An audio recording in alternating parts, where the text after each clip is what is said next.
I had always been the one to chase. Love, I believed, was something that had to be pursued, something that could be achieved through sheer willpower. My relationship with Daniel began in high school, where I first noticed his calm demeanor, the way he effortlessly stood out from the crowd. He was intelligent, quiet, and yet there was a certain charm in his indifference. From the moment I met him, I was hooked, but Daniel was never interested in me. Not really. He was a classic case of the one who never sees you, no matter how hard you try to make him. I spent 8 long years chasing after him, through high school, through college, through moments of self-doubt, and through the endless internal monologues where I convinced myself that someday he'd see me for who I truly was. I had to be patient. He was just reserved, distant, or perhaps he didn't realize what we could have. In my heart, I always believed that we were meant to be together. I never stopped trying, never stopped hoping that one day I would be the one to break down the walls he had built around himself. Every time he would smile at me, I would feel like I was one step closer to the goal of making him realize that I was the one. But it never happened. I didn't know why I kept going. Daniel's lack of reciprocation was as clear as daylight, but I continued to chase him. I took solace in the occasional moment where our eyes would meet, or he would give me a polite, almost indifferent compliment. That was enough to fuel my obsession. When I graduated from college, I still hadn't moved on. I watched as Daniel went on with his life, dating other people, finding success in his career, all the while remaining a quiet presence in my life, someone I constantly sought approval from. Years passed, and still no breakthrough, still no change in his behavior. One night, after yet another one-sided conversation with him, I decided that it was time. I needed to give up. I couldn't keep wasting my life on someone who would never love me back. I had to walk away from him, even if it meant walking away from the version of myself who believed that love could be won by persistence. And that's when Jason came into the picture. He was the complete opposite of Daniel. Loud, energetic, and always the first to make a joke in a group. Jason had an infectious charisma that could fill a room, and unlike Daniel, he noticed me almost immediately. The first time he approached me, it wasn't because he saw me as an afterthought, like Daniel did. Jason seemed genuinely interested in me, and for the first time in years, I felt like I was worth something to someone. He pursued me with intensity. It was flattering at first. He sent me flowers, asked me out to dinner, complimented me in ways that felt sincere. His affection was undeniable, and after years of chasing someone who would never be able to return my feelings, I found comfort in Jason's pursuit. It was as if the universe had handed me what I had always wanted. I could finally have someone who was ready to be with me. We were together for a year before Jason proposed. In a beautiful, intimate ceremony under a setting sun, he slid the ring onto my finger.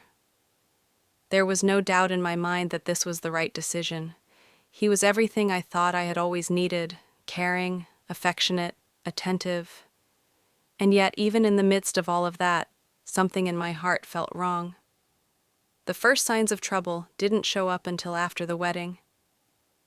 I had expected a smooth transition from dating to marriage, but things began to shift in ways I hadn't anticipated. Jason, who had been so eager to win my heart, began to show sides of himself I had never seen before.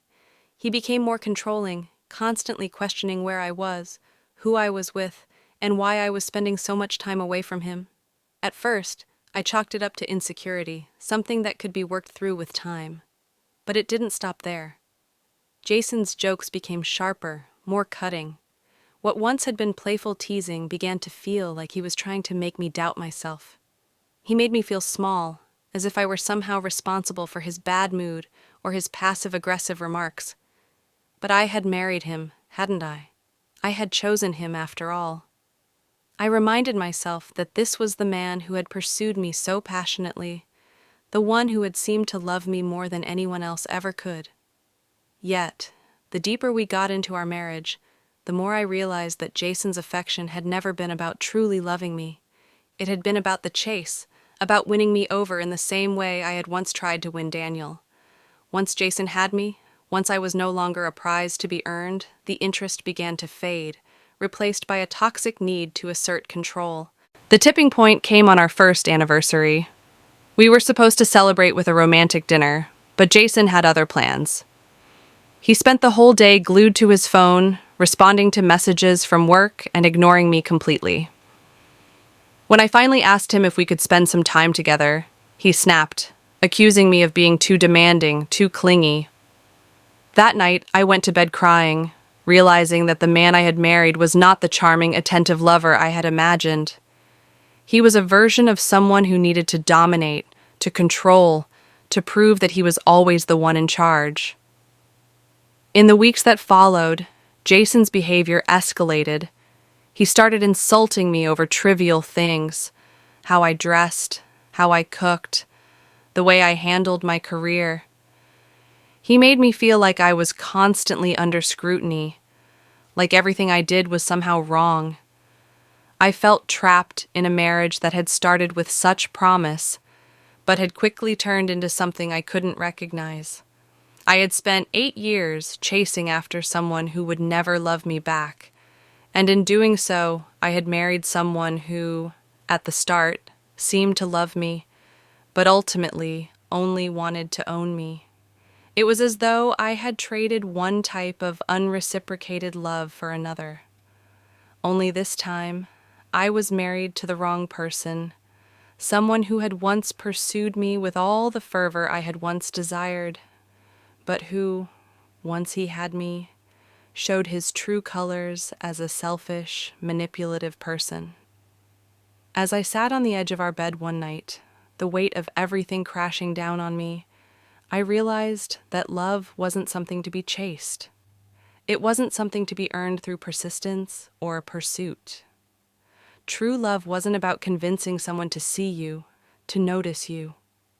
It was about finding someone who loved you for who you were, without games, without manipulation, without the need for one person to give everything while the other gave nothing.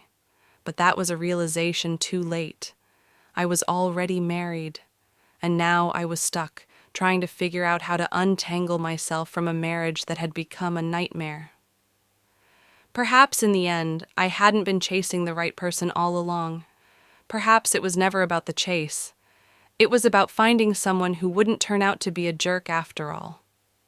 Months passed, and I found myself in a deep internal struggle. The life I had once imagined with Jason was crumbling before my eyes, but there was still a part of me that clung to the idea of making it work.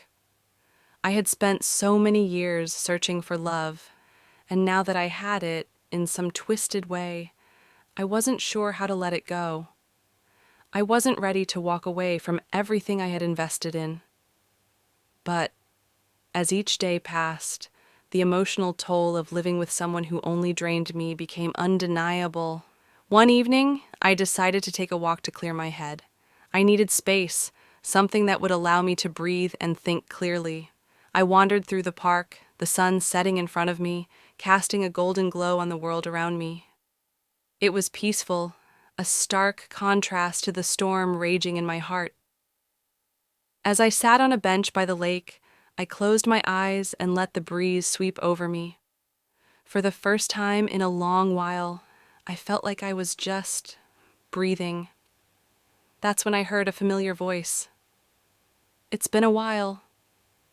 I opened my eyes, and standing there, with a slightly nervous smile, was Daniel.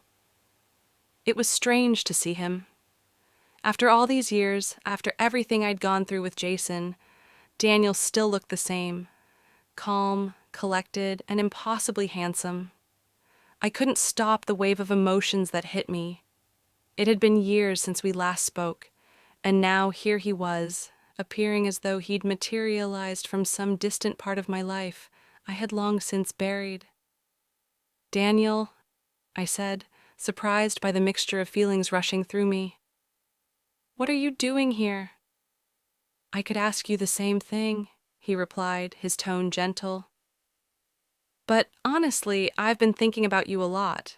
We never really got to talk after college, did we?" I shook my head, feeling a strange tug in my chest. No, we didn't. There was a long pause, both of us sitting in the silence, neither of us rushing to fill it with words. It was as if the years had melted away in that moment. Finally, Daniel spoke again. I've always regretted not giving you a chance, you know. I was blind. I didn't see what was right in front of me.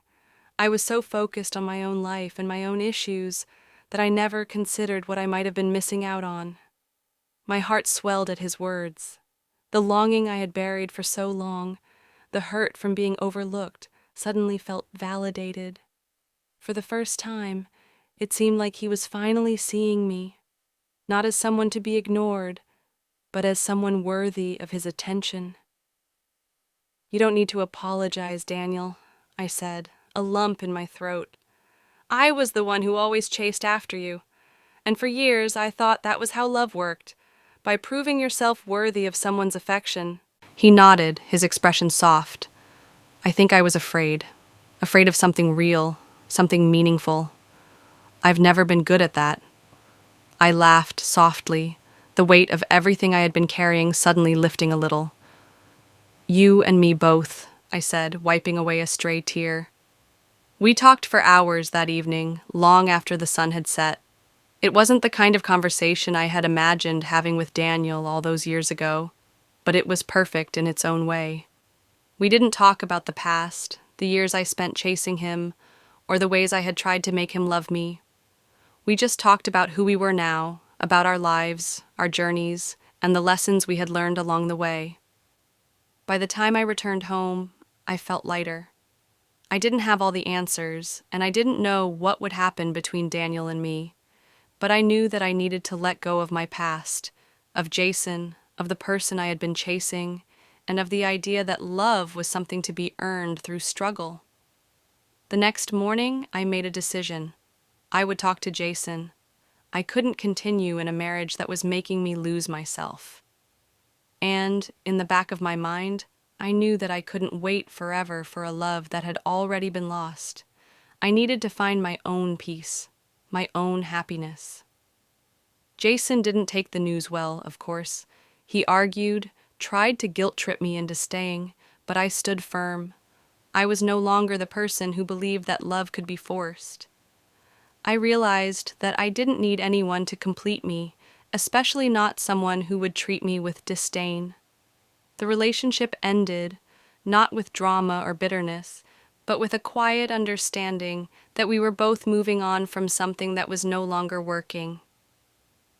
In the months that followed, I focused on healing. I spent time with friends, rediscovered the hobbies I had set aside, and slowly I began to rebuild my life. And then, one evening, when I was least expecting it, Daniel reached out again. I've been thinking, he said over the phone, about us, about the possibility of something more. I smiled. You've always been the thoughtful one, Daniel. I'm not sure if I'm ready for a relationship right now, but I do think we should see where this goes. Slowly. We've both been through a lot. He agreed, and for the first time in years, I felt hope blooming in my heart. We took it slow. We built our friendship first, something we had never had the chance to do before. Daniel respected my space, my healing, and my need to take things one step at a time. It wasn't about chasing anymore. It was about mutual understanding and a deep, genuine connection. In time, we both realized that the years apart had been necessary for us to grow, to become the people we needed to be before we could truly be together. And when the time was right, Daniel asked me out on a date again. This time, it wasn't about pursuit. It was about partnership, and it felt right.